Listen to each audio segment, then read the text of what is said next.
बिस्मिल्लाहिर्रहमानिर्रहीम। जहाँ शरई एतबार से रोज़ा रूहानी पाकीज़गी और ईमानी तक़द्दुस का ज़ामिन है, वही तिब्बी नुक्ता नज़र से रोज़ा इंसानी जिस्म और सेहत के लिए एक ऐसा अमल है जिसकी कोई दूसरी मिसाल नहीं।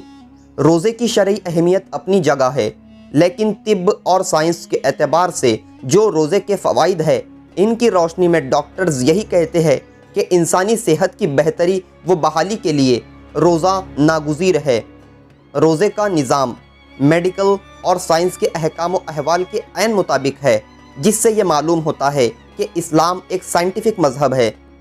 एक महीने मुसलसल रोज़े रखने वाला इंसान पूरे साल के लिए तंदुरुस्त व तवाना हो जाता है और इसका जिस्मानी और उज़लाती निज़ाम मुकम्मल तौर पर दुरुस्त हो जाता है।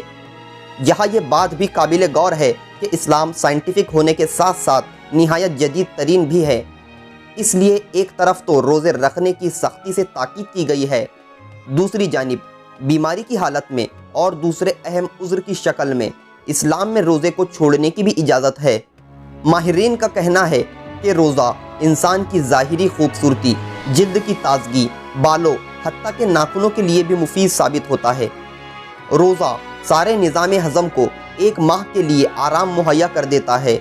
दर हकीकत इसका हैरान कुन असर बतौर ख़ास जिगर पर होता है, क्योंकि जिगर खाना हज़म करने के अलावा 15 मज़ीद आमाल भी सर अंजाम देता है, जिसकी वजह से इस पर थकन तारी हो जाती है।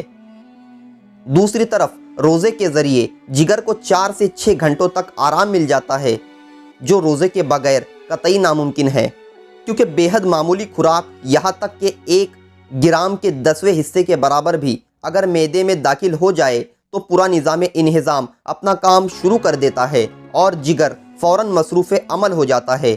साइंसी नुक्ते नज़र से माहिरीन तिब्ब का दावा है कि इस आराम का वक्फ़ा 1 साल में 1 माह ज़रूर होना चाहिए। हमें अल्लाह ताला का शुक्र बजा लाना चाहिए कि उसने दीनी फरीज़े के साथ साथ रोज़े में तिब्बी फ़वाइद भी रखे।